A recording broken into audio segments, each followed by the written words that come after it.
Muy bien, me alegro mucho de estar con vosotros, hermanos, en esta tarde. Y esta noche vamos a mirar otra epístola del apóstol Pablo. La última vez que estuve con vosotros, estudiamos juntos el libro de Romanos. Y ahora vamos a mirar esta tarde, vamos a estudiar la primera epístola a los Corintios. Y es interesante porque estas dos epístolas tienen muchas cosas en común. Son las dos epístolas más largas que Pablo escribió. En nuestras Biblias, ambas epístolas tienen 16 capítulos. Aunque sabemos que en el griego original las epístolas de Pablo no están divididas en capítulos. Simplemente se lee como una carta, ¿no? Pero estas dos epístolas, ambas tienen 16 capítulos, son bastante largas. Primera de Corintios es un poquito más larga que Romanos. Y tienen cosas en común porque, bueno, ambas epístolas fueron escritas por el mismo autor, el apóstol Pablo. Ambas epístolas, por lo tanto, enseñan la misma doctrina, porque el apóstol Pablo está expresando el Evangelio según la comprensión que Dios le había dado, le había revelado.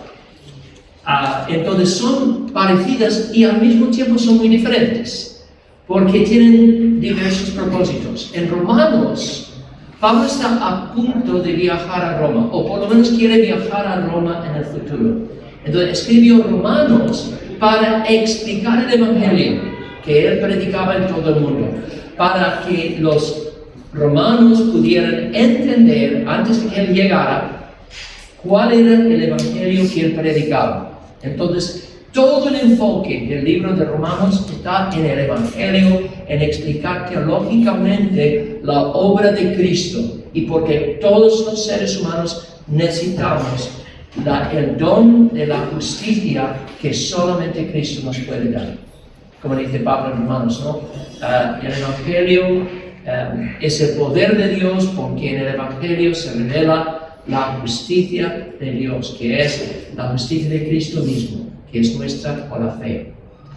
Pero el libro de Corintios tiene otro propósito, porque están escribiendo a otra congregación, y una congregación bastante más, digamos, inmadura que la iglesia de Roma. Y sabemos que Corinto era una ciudad de mala fama en el mundo antiguo. Era una de las ciudades más grandes del Imperio Romano, tenía unos 400.000 habitantes, o sea, era 2/3 del tamaño de Málaga, más o menos. Una ciudad enorme. De hecho, solamente había 3 otras ciudades más grandes en el Imperio Romano. Roma, en primer lugar, Antioquía, Alejandría, y creo que la cuarta era Atenas, y Atenas estaba a 50 kilómetros de ahí. Bueno, no, Roma, Alejandría, Antioquía y luego Corinto. Y Atenas estaba a 50 kilómetros de Corinto. Pero Corinto tenía mala fama porque era una ciudad portuaria, y muchas de las ciudades portuarias en el mundo de hoy, en la antigüedad, eran ciudades llenas de mucho vicio, porque cuando los marineros llegan después de un largo viaje, ¿qué están buscando? Bueno, muchos los marineros paganos buscaban la bebida, el juego, las prostitutas y toda clase de vicio que puedes imaginar abundaba en Corinto. Además, era una ciudad muy pagana, con templos paganos por todas partes. Y esos templos, en un sentido, eran como prostíbulos, porque cada templo tenía sus prostitutas religiosas. Una de las más populares era la diosa Afrodite, la diosa de amor.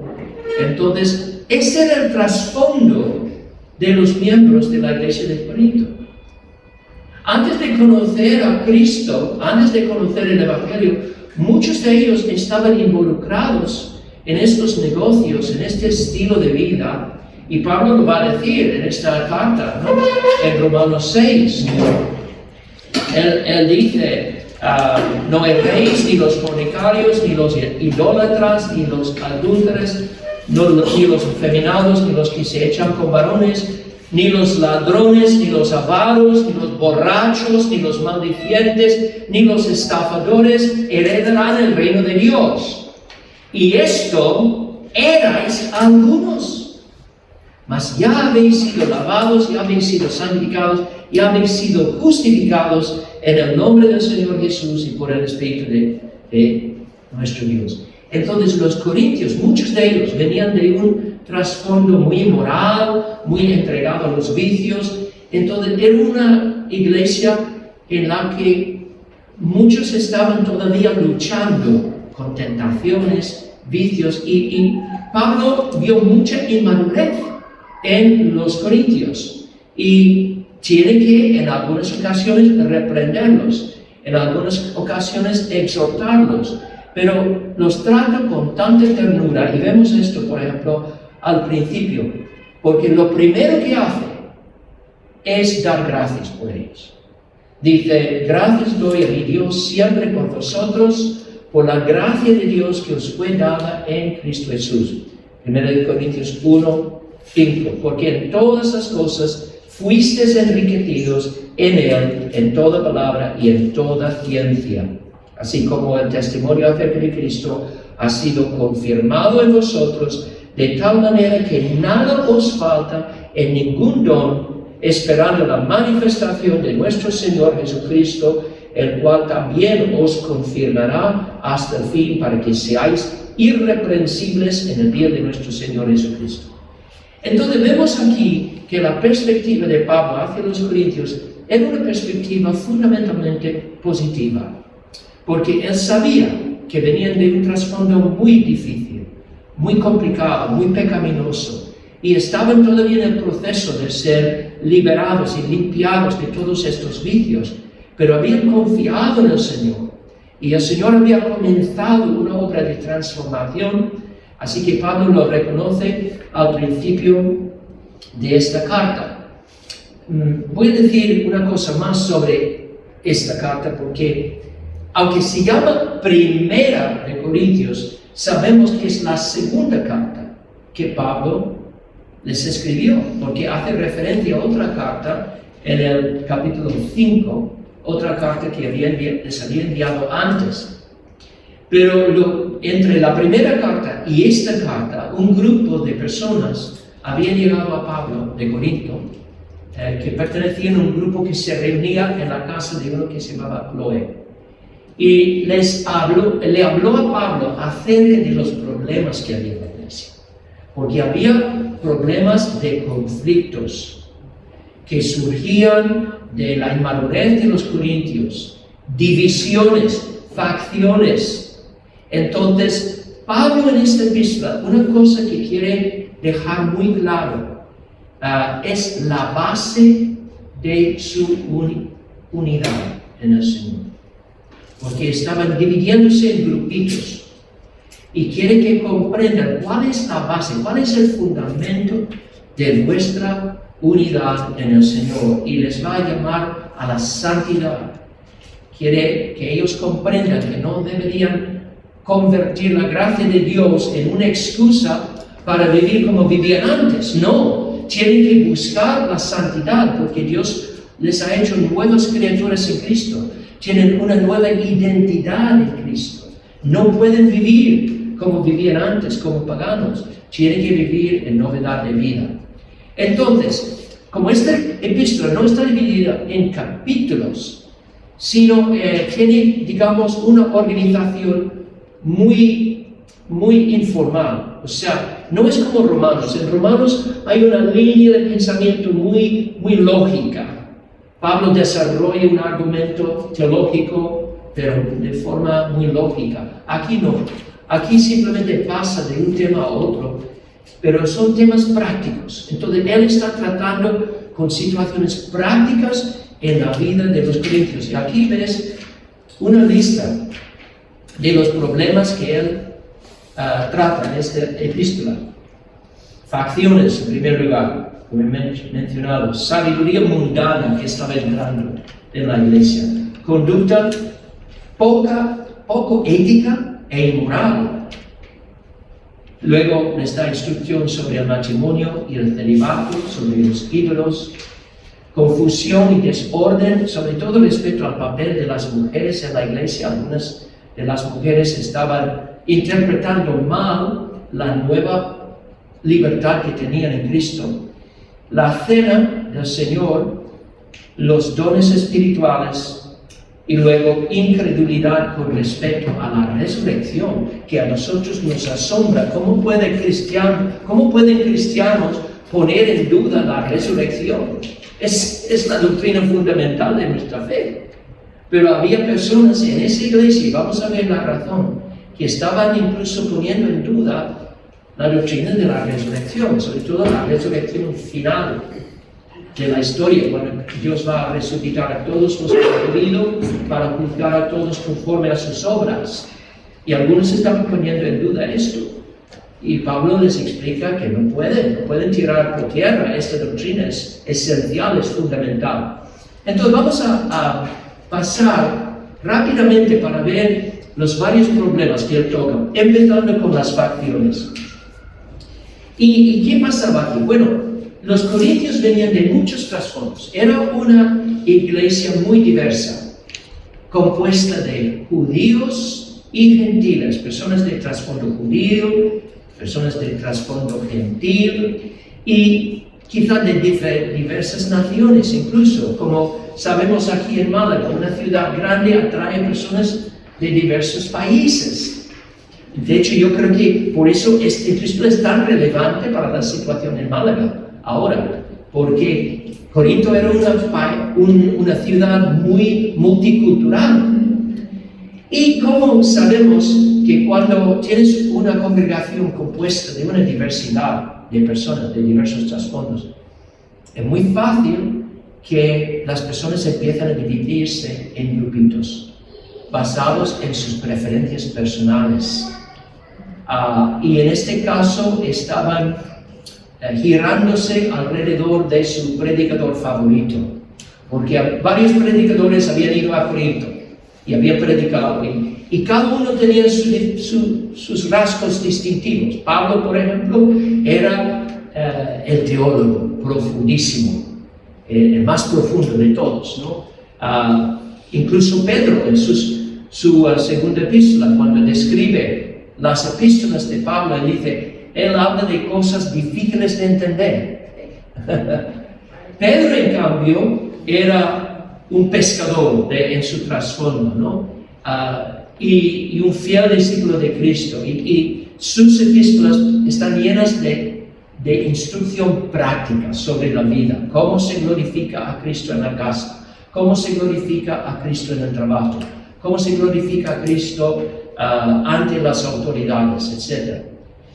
Y luego había uno llamado Apolos. Y Apolos, su don que se destacaba sobre todo era su don de retórica. Era una persona con un vocabulario muy rico, una manera de hablar que era como escuchar una persona con una lengua de miel, o sea, palabras muy bonitas y con un gran conocimiento de la Biblia. Entonces era quizá el predicador con el mayor don de retórica. Entonces había personas que estaban girándose alrededor y decían, yo soy de Pablo, no, yo soy de Apolos, no, yo prefiero Pedro. Y algunos decían, yo de Cristo. Y Pablo incluso critica a ellos. ¿Por qué? Porque ellos, en su frustración quizá con los otros grupos, estaban menospreciando completamente el ministerio de enseñante de la iglesia. Como si yo no necesito el ministerio de enseñante. Yo recibo mis revelaciones directamente de Cristo, yo soy de Cristo y yo prescindo de cualquier maestro. Y eso tampoco es la actitud correcta, porque Dios ha dado a la iglesia maestros y predicadores, y debemos apreciar el ministerio de cada uno. porque es importante. Pero lo que no podemos hacer nunca es poner a ningún hombre sobre un pedestal y tener una devoción idolátrica, o sea, idolatrar a esa persona. Y eso es lo que estaban pasando. Entonces Pablo se horroriza y les lanza una serie de preguntas para que ellos vean lo que está diciendo. Dice, cada uno de vosotros dice, yo soy de Pablo, yo soy de Apolo, yo soy de Cefas, yo soy de Cristo. ¿Acaso está dividido Cristo? ¿Fue crucificado Pablo por vosotros? ¿O fuisteis bautizados en el nombre de Pablo? Entonces, lo que quieren que comprendan es, hay uno solo que es el fundamento de vuestra unidad, y es el Señor Jesús. Y toda la iglesia tiene que girar alrededor de Él. Es como, por ejemplo, en un sistema solar. Todos los planetas se mueven en armonía si todos están girando alrededor del Sol. El Sol tiene que estar al centro y todos los planetas se giran alrededor del Sol. Hermanos, hay uno solo digno de ser el Sol de cualquier iglesia, y es Cristo. Entonces, todos los demás, los pastores, son subpastores. Hay un solo gran pastor de las ovejas, y es el Señor. Y Pablo quiere que ellos comprendan esto. No pueden basar su identidad en identificarse con un mero hombre pecador como ellos. Y eso es lo que, cuando dice, fuisteis bautizados en el nombre de Pablo, el bautismo es un acto de identificarnos con alguien que vamos a seguir, ¿no?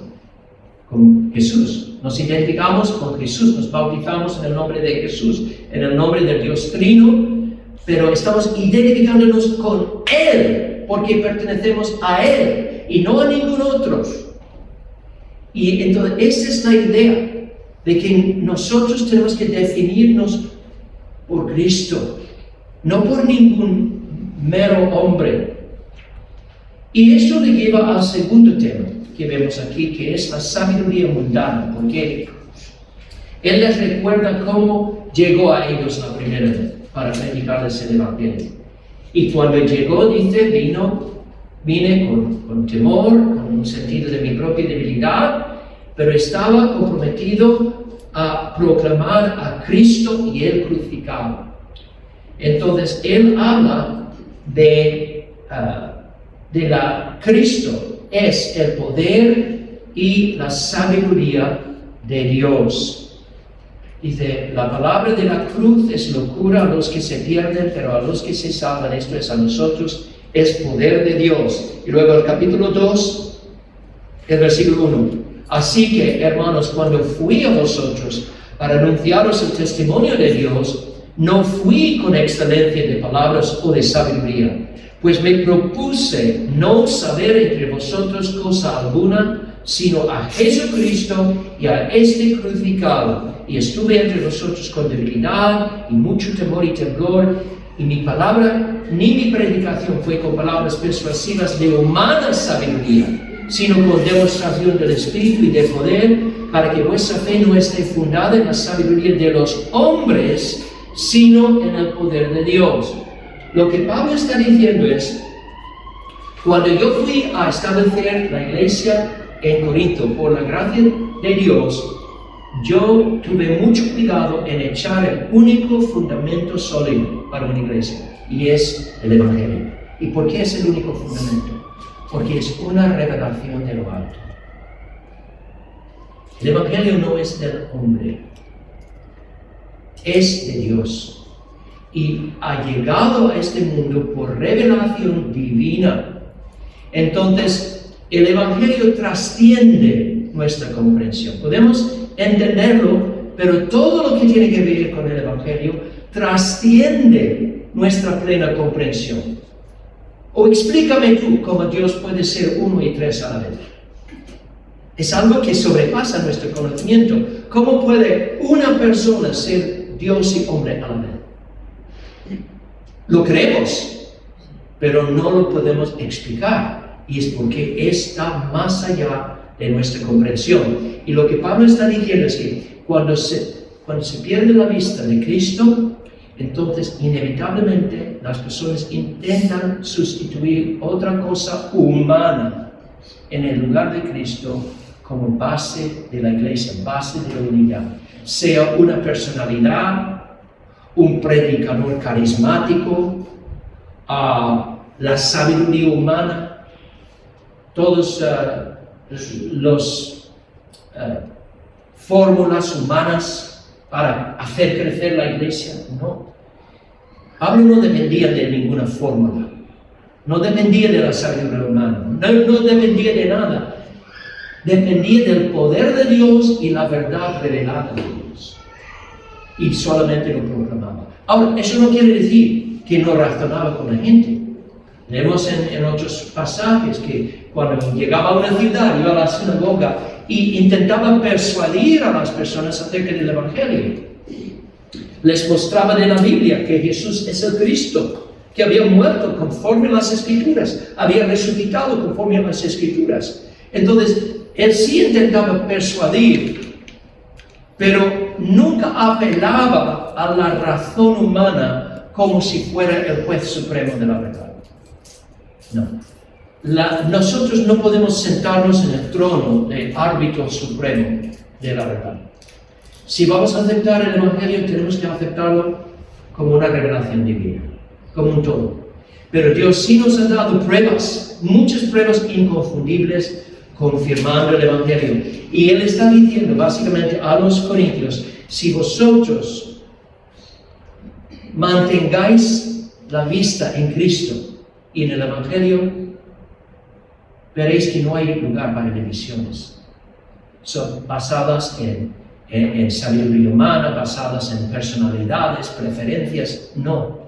Todo es Cristo y el Evangelio. Entonces, ese es el segundo problema que trata. Y luego el tercer problema que trata tiene que ver con lo que Pablo también veía en la iglesia, que era conducta poco ética e incluso inmoral. Vuelvo a decir, Corinto era una ciudad sumamente inmoral. Era como, habéis oído de Ámsterdam, ¿no? Tiene su barrio rojo en Ámsterdam. O Las Vegas es una ciudad muy famosa en los Estados Unidos. Su apodo es la ciudad del pecado. Y hace unos años, por ejemplo, en la campaña para atraer a los turistas, decían, lo que se hace en Las Vegas, se queda en Las Vegas. Es como decir, puedes venir aquí, pecar todo lo que quieras y luego salir y todo queda atrás y nadie se enterará. Y claro, eso es mentira. Dios dice, asegúrate, tus pecados te descubrirán, no, pues tus pecados te van allá. Pero Corinto era una ciudad muy pecaminosa y Pablo quiere que los corintios entiendan que aunque Dios les ha salvado por pura gracia, no por sus obras, no por nada bueno en ellos, sin embargo son la iglesia del Señor, un templo santo que Dios está edificando, por lo cual no pueden tomar a la ligera el pecado, ni siquiera en medio de ellos. Y si hay personas de un trasfondo totalmente inmoral y quieren arrastrar y meter en la iglesia todo este bagaje de pecado y practicar abiertamente en la iglesia el pecado, pues no. Tenéis que tomar medidas y eso es lo que se llama la disciplina cristiana y es una obligación de las congregaciones.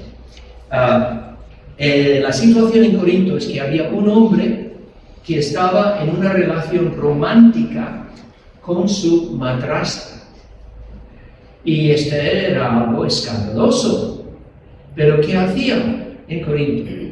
Bueno, ya estaban acostumbrados a ver mucha inmoralidad. entonces solo querían hacer la vista gorda. Y este hombre seguía, como miembro de la iglesia, seguía tomando la Santa Cena, etc. Y Pablo dice, no, hermanos, no puede ser. No puede ser porque una poca de levadura leuda la masa.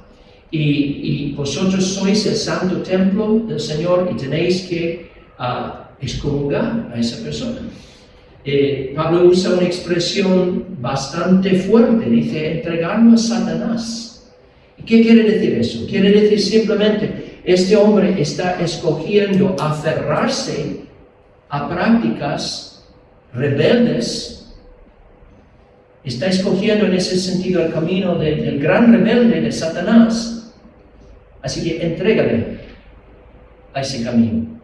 Es decir, hay que cortar lazos con esa persona. Eso no quiere decir que esa persona no puede venir y escuchar, pero quiere decir que hay que retirar la comunión cristiana. Ya no puedes decir, oh hermano, ¿cómo estás? Vamos a participar en la cena. No, eso no puede ser. Hay que retirar la membresía y quitarle de la membresía y decir, cuando demuestres los frutos de una fe sincera, y estamos orando por eso, puedes volver a participar en la cena, pero hasta entonces no podemos reconocerte como hermano en Cristo, hermana en Cristo, porque, y aunque parece duro, y muchos creyentes hoy dicen, qué dura la actitud de Pablo, pero realmente es una actitud de amor, porque el fin es restaurar. Esta persona es como una oveja errante. ¿Cómo vas a restaurar esa oveja errante al camino de justicia? Pues tiene que entender claramente que no puede andar con un pie en el mundo, otro pie en el reino de Dios y seguir cojeando con dos opiniones. Hoy voy a vivir como Satanás, hoy como cristiano, hoy como Satanás. No. Hombre, Pablo entiende, todos luchamos todos los días con la tentación. Pero lo que estaba haciendo este hombre era practicar abiertamente, de forma flagrante, el pecado sexual en la congregación. Y eso no se podía permitir. Otra cosa que Pablo tiene que reprender es algo que había entre los hermanos, y es que entraban en disputas el uno con el otro, y quizá uno había tomado prestado algo y no lo devolvía, y el otro decía, te voy a llevar ante el tribunal. Y estaban, demandándose el uno al otro, ¿no? Entonces Pablo dice, eso no puede ser, hermanos. ¿Qué testimonio es esto? Que el pueblo de Dios no puede resolver sus conflictos y tiene que ir ante un juez pagano que ni siquiera es cristiano para resolver el problema. No, hermanos. Intentad resolver este problema entre vosotros y traerlo delante de la iglesia, incluso que la iglesia decida, que la iglesia juzgue. Nosotros hoy en día escuchamos muchas veces las personas citando, no juzguéis para que no seáis juzgados. Pero tenemos que entender que, aunque es cierto que no debemos juzgar como los fariseos, ¿no? con una actitud despectiva, pero sí la iglesia tiene que tomar juicios justos a veces, es decir, tiene que juzgar situaciones en la iglesia. Y este es un caso, cuando hay dos hermanos y tienen un conflicto, antes de que ellos vayan al tribunal, deberían reunirse con la iglesia, cada uno presentar su caso y la iglesia misma decida. ¿Por qué? Porque queremos dar el testimonio al mundo que Cristo transforma vidas.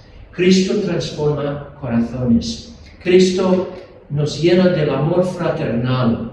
Y cuando hay desacuerdos entre nosotros, con la ayuda del Señor, el apoyo de la iglesia, la sabiduría de la palabra, el poder del Espíritu Santo, podemos resolver estas situaciones. No tenemos que ir al mundo para que el mundo resuelva estas situaciones.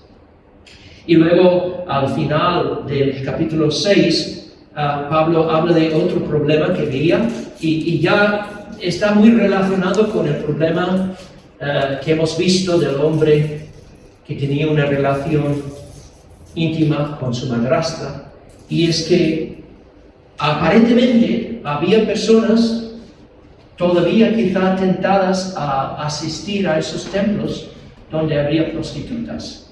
Entonces Pablo dice, mira, tenéis que entender algo, que cuando Cristo te salvó, Él compró tu cuerpo con su sangre. Y eso significa que tu cuerpo no te pertenece ya. No te pertenece. Tu cuerpo no es tu cuerpo. Es el cuerpo de Cristo. Es propiedad suya. Y si unes tu cuerpo al cuerpo de una prostituta, estás uniendo los miembros de Jesucristo a una prostituta. Es escandaloso, ¿no?, decir eso. Pero eso es lo que son las palabras de Pablo. O sea, arrastramos a Cristo y le hagamos partícipe de nuestro pecado, por decirlo así, cuando no entregamos nuestros cuerpos a Él. Entonces Pablo hace hincapié en la importancia de la santidad y dice que en Cristo tenemos una nueva identidad. No importa lo que hayamos sido en el pasado. Unos miembros a lo mejor eran esas prostitutas en el templo, o quizá eran personas que vivían vidas muy inmorales y muy desordenadas, pero dice, en Cristo tenéis una nueva identidad, habéis sido lavados, limpiados, santificados, justificados. Entonces eso le conduce al siguiente tema, porque los corintios entienden que tienen un llamamiento de glorificar a Dios con sus cuerpos. Y eso les hace pensar en el tema del matrimonio.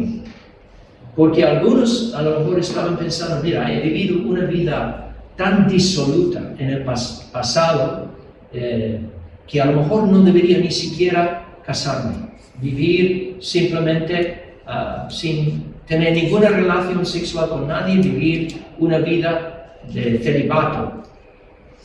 ¿Qué piensas, Pablo? ¿Estoy pensando correctamente? Pablo responde, y en el capítulo 7 habla tanto del matrimonio como de la vida del soltero.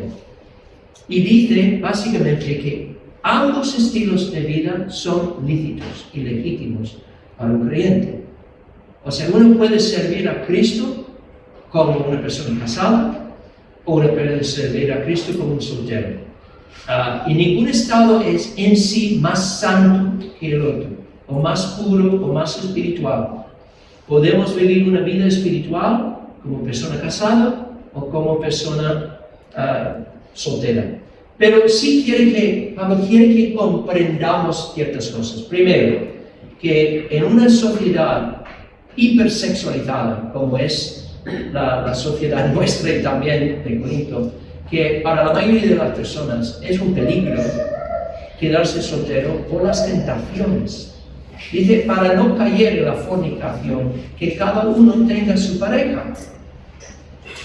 Dice, Dios ha establecido, ha ordenado el matrimonio como algo bueno. Es de su idea, al principio de la historia. Dios estableció el matrimonio, y dentro del matrimonio las relaciones íntimas son totalmente correctas. De hecho, ni el marido ni la mujer deberían privar al otro de esta relación íntima. Es parte de tu deber dentro del matrimonio, es dar tu cuerpo a tu pareja. Pero por otro lado, dice Pablo, hay muchas razones para considerar la vida de soltero, y Pablo mismo era soltero y prefería vivir la vida de soltero porque él estaba viendo la situación a la luz del reino de Dios y sabía, por ejemplo, que había mucha persecución por delante, y los que tenían familias y tenían hijos iban a sufrir muchísimo. Además, había mucha labor por delante, muchas ciudades que tenían que ser alcanzadas con el Evangelio. ¿Piensas que Pablo podría haber hecho todo lo que hizo como misionero estando casado? de ningún modo. Pablo dice, las personas que se casan tienen una carga de responsabilidad adicional, porque no pueden servir al Señor y no pensar en nada más. Tienen que pensar en el Señor, pero también tienen que pensar en su pareja, en sus hijos. Entonces, y dice, yo quisiera que fuerais libres de esta carga, para que cada creyente pudiera dedicarse 100% a la obra del Señor, pero, dice, Dios no reparte los mismos dones a todos. Y hay personas que realmente les costaría mucho quedarse para siempre soltero. Entonces, termina este capítulo diciendo que cada uno debe servir al Señor como el Señor le llama. La gracia de Dios es suficiente, pero si uno se casa, no hay pecado en casarse. Si uno puede abrazar de buena gana la vida del soltero y vivir una vida casta como soltero, entonces que esta es la mejor opción. También trata del tema del divorcio y demuestra que una pareja cristiana realmente, una pareja cuando los dos son creyentes, no deberían divorciarse porque tienen en el Señor, en su palabra, en el Espíritu Santo y en el apoyo de la Iglesia todos los recursos para resolver sus conflictos. Ahora, aún así, hay parejas que en un momento se separan. Pablo dice, pero si los dos sois creyentes y os separáis, que ninguno se case con otro, porque tenéis que enfocaros en la posibilidad de venir, de resolver y reuniros otra vez. Luego habla de otro caso completamente diferente.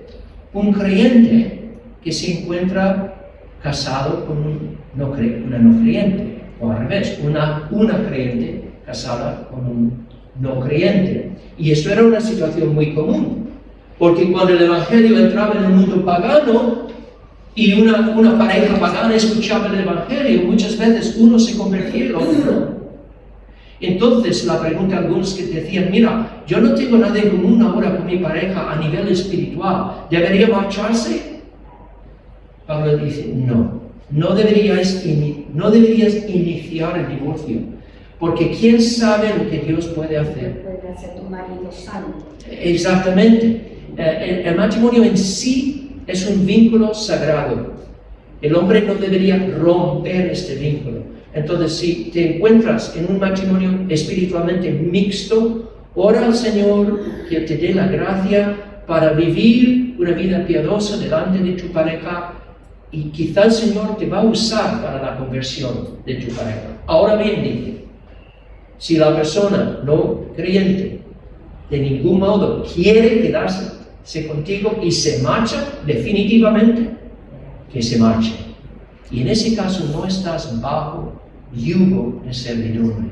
Y hay diversas opiniones sobre eso, pero yo creo que quiere decir que cuando Dios en su soberanía, cuando Él mismo hace esa separación, porque el no creyente se marcha y no hay manera de retenerlo, entonces es como si esa persona hubiera muerto. Y el creyente queda libre para vivir su vida, para iniciar otra vida. Incluso yo creo que existe la posibilidad en ese caso de volverse a casar. No todo el mundo está de acuerdo conmigo en eso, pero yo creo que hay dos situaciones que Dios permite la segunda. Uno es el abandono completo, definitivo, y el adulterio. En estos dos casos Dios permite que la persona que ha sido abandonado entonces puede volver a iniciar su vida. Otro problema en Corinto que Pablo trata en este epístola es el problema de los ídolos y los alimentos que han sido sacrificados a los ídolos. Eso no parece un problema hoy en día, pero tenéis que recordar que en Corinto había montones de templos y en esos templos servían como mercados, porque ahí sacrificaban muchos animales. Y a veces la carne que se quedaba se vendía, como se vende en una tienda de alimentos, ¿no? Entonces había muchas preguntas. Algunos creyentes decían, pero si esa carne ha sido sacrificada a un ídolo, debería comerlo.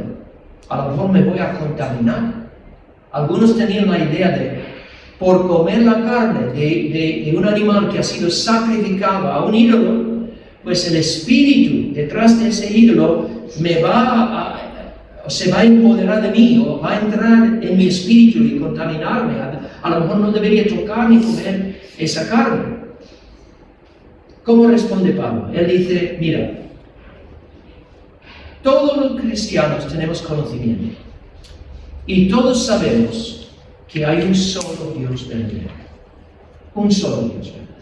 Esos ídolos son invenciones, son inventos de la imaginación humana. En realidad no existen.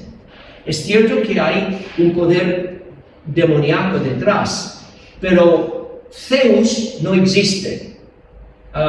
Pues Afrodite no existe, son inventos. Entonces, y todo el mundo es de Dios.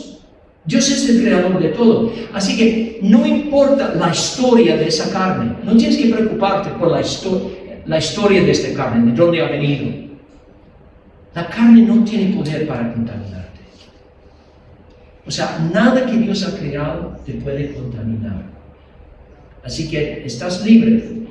Pero, dice, pero los que entendéis esto, también tenéis que tener otra cosa en consideración. Tenéis que considerar que no todo creyente tiene este conocimiento. Hay algunos que por ser inmaduros en la fe, temen que se vayan a infectar o se vayan a contaminar comiendo esta carne. Así que, por favor, si estás con una persona así, no le hagas tropezar.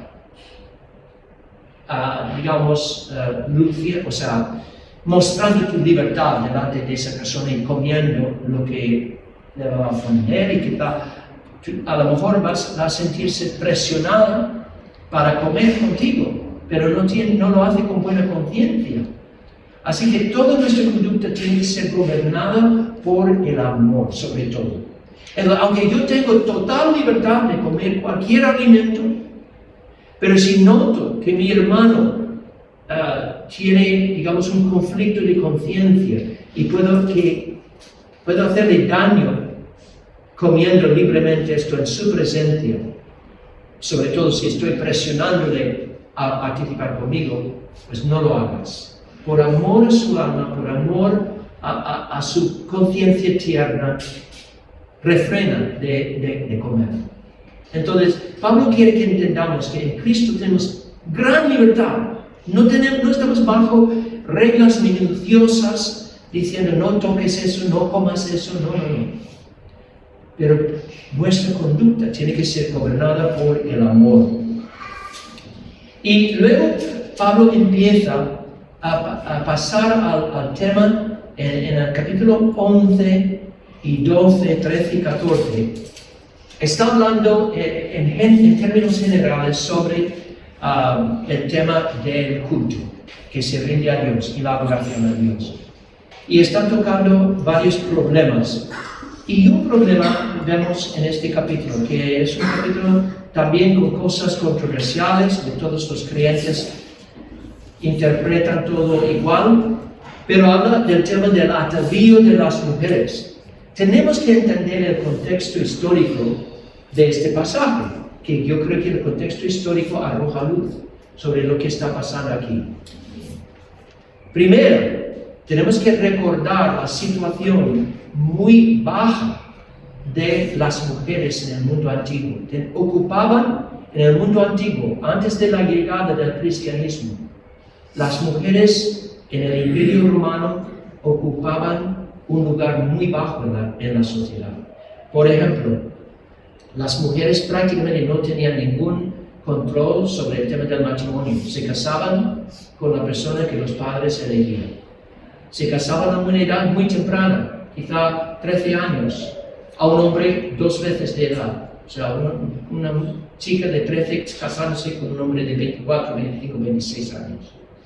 Luego, como mujer casada, no tenía derecho a la propiedad, no podía tener propiedad propia de ella. En cuanto a la educación, prácticamente no educaban a las mujeres, no aprendían a escribir. Y el hombre tenía un poder tirano en la casa. Él dictaba todo y podía hacer lo que quería con los que le disgustaban. Entonces, si él estaba enfadado con un esclavo, podía vender el esclavo, podía matar al esclavo y nadie lo cuestionaba. Lo mismo con las mujeres. Luego, cuando nacía un hijo, el padre tenía total poder para decidir si el hijo vivía o no. Imagínate, la mujer no tenía ninguna decisión sobre si su propio hijo iba a vivir o no. Y muchas veces, si los padres querían un hijo y nació una hija, decían, no. Entonces, ¿cómo indicaba el padre si estaba aceptando este bebé o no? Lo cogía en brazos. Cuando el padre lo cogía en brazos, significaba que el padre estaba aceptando este bebé como miembro de la familia. Si no lo cogía, lo llevaban a la plaza y lo dejaban allí para morir, expuesto a los elementos de la naturaleza o llevado por algún animal. O quizá, aún peor, quitado por una persona para usar por conseguir. O sea, no entendemos lo oscuro que era el mundo antiguo. Ahora, llega el cristianismo y el cristianismo eleva la posición de las mujeres, porque parte del Evangelio es la proclamación de que cada ser humano, tanto varones como mujeres, todos están creados a la imagen y semejanza de Dios. Tienen igual dignidad, tienen igual estatus en Cristo. O sea, disfrutan de los mismos privilegios, pueden acercarse al trono de Dios día y noche, a cualquier hora, clamar a Dios como a su Padre Celestial. Ahora, esto es increíble, ¿no? La postura de la mujer ha sido elevada. Lo que pasa es que Pablo está tratando en este capítulo equilibrar esto con otra realidad, y es que el Evangelio redime el orden de la creación sin abolir el orden de la creación. ¿Y qué quiere decir? Es que cuando Dios creó al ser humano, creó al hombre y mujer. Entonces, hay dos identidades, identidad de hombre y identidad de mujer. ¿Por qué? Porque ambos tienen cualidades distintas, se complementan y juntos pueden hacer lo que ninguno podría hacer solo. Y, por ejemplo, en la familia, el padre aporta algo al niño que la madre no puede aportarle, y al revés también. O sea, el niño recibe algo del padre, algo de la madre, etc. Y además, es como en un equipo de fútbol, no todos pueden jugar el mismo papel. Entonces, para que la familia funcione, tiene que haber un capitán del equipo, tiene que haber alguien para liderar, y Dios le ha dado al varón ese papel. O sea, la responsabilidad final en las decisiones está con él, aunque si es un hombre sabio, va a consultar con su esposa y recibir toda la sabiduría que puede de ella a la hora de todo. Pero tiene que haber alguien que tome la responsabilidad final para las decisiones. Entonces Dios ha estructurado ha dado esta estructura a la familia con el liderazgo masculino del padre. También en la iglesia, Dios llama a ancianos para liderar en la iglesia, a personas, hombres llamados por Dios para liderar. Pero algunas de las mujeres no estaban conformes con eso y lo expresaban en su forma de vestirse. Entonces, estaban quitando un artículo, una prenda que era típico de esa cultura, pero una prenda que comunicaba respeto por el orden de la creación, respeto por el papel del hombre como la cabeza de la familia. Y la mujer se quitaba eso. Y Pablo está diciendo, mira, no queréis enviar el mensaje equivocado. En Corinto, las únicas mujeres que quitaban el velo y cortaban el pelo así muy, eran las prostitutas. Y lo llevaban así para que los hombres supieran que fueran prostitutas. Pablo está diciendo, no queréis que nadie os confunda con prostitutas, ¿no? queréis ser conocidos como personas que respetan el orden de la creación, que gozosamente abrazan el plan de Dios. Entonces, él da advertencia a no violar esto. Voy a ir rápidamente a mencionar brevemente otros problemas. Otro problema tiene que ver con la cena del Señor. Algunas de las personas, o sea, una de las diferencias entre los miembros era a nivel económico. Algunas personas en la iglesia eran más ricas que otras personas. Entonces, la Santa Cena se celebraba en el contexto de una comida de iglesia que se llamaba el agape. Entonces, cuando se reunían para comer antes de celebrar la cena. Y por sus diversos niveles económicos, algunos traían más comida que otros, por los recursos que tenían. Además, algunos eran esclavos, y los esclavos a lo mejor no podían llegar a tiempo. Pero ¿qué pasaba? Las personas más adineradas, digamos, venían con sus alimentos y a la hora de comer, comían todo lo que tenían, pero sin tener respeto por los que tenían menos. Y no estaban esperando a los que llegaban tarde para que ellos tuvieran algo que comer. Cuando llegaban los esclavos, no había nada. Además, aunque parece increíble, traían mucho vino y estaban emborrachándose. Estaban bebiendo de más.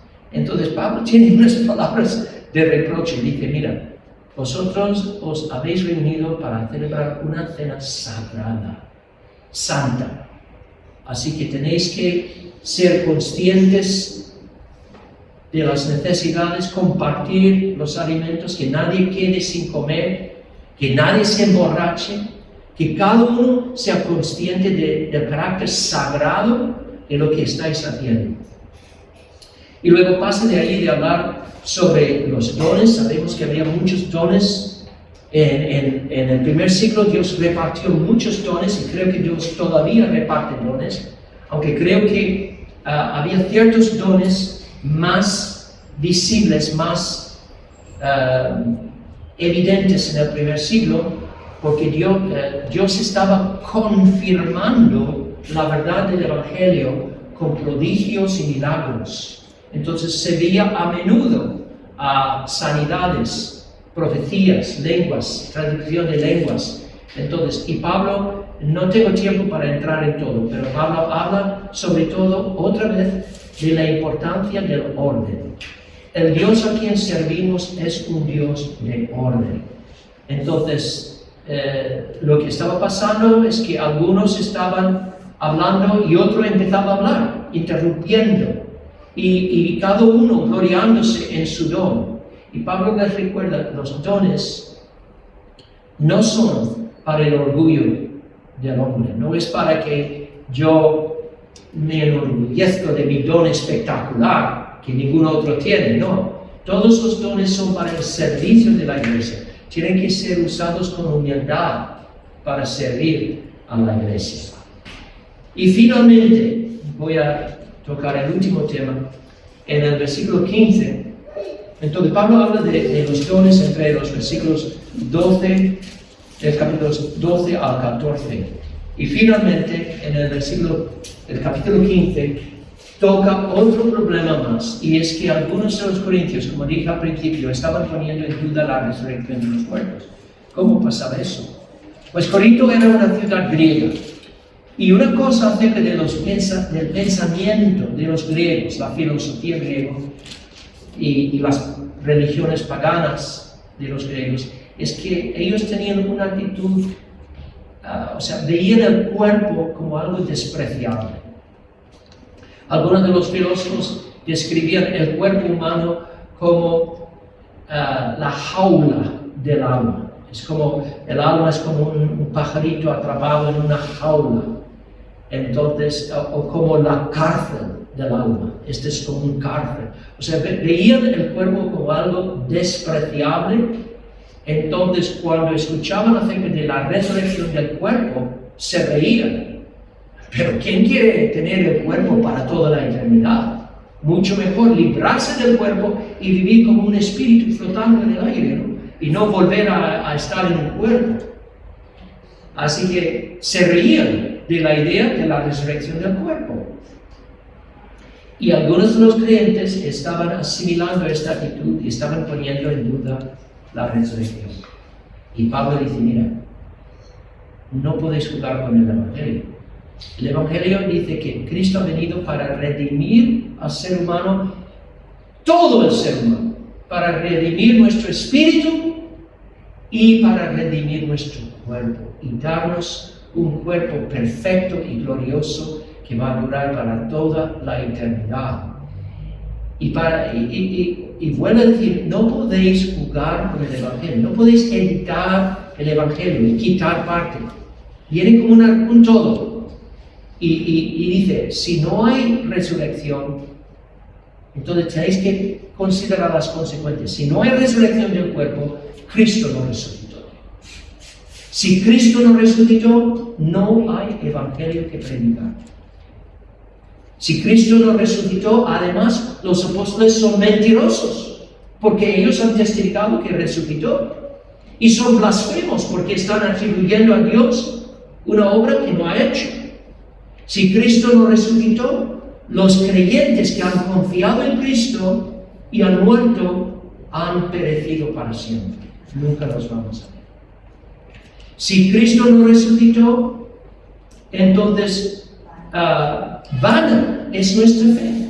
Estamos en nuestros pecados. Nadie ha muerto por nuestros pecados. ¿Cómo sabemos que Cristo murió por nuestros pecados? Porque no quedó muerto, resucitó. Si Cristo no resucitó, los cristianos son las personas más miserables en toda la tierra. Entonces, él está diciendo básicamente, entender las consecuencias de negar el Evangelio. Así que esto es, y luego concluye con palabras de saludos, pero no voy a parar ahí para ver si tenemos 5 minutos por lo menos. Tenemos 5 minutos para preguntas, por lo menos. Sé que esto ha sido como a vista de pájaro. Hemos volado por la primera epístola de Corintios. Espero que todo haya quedado claro.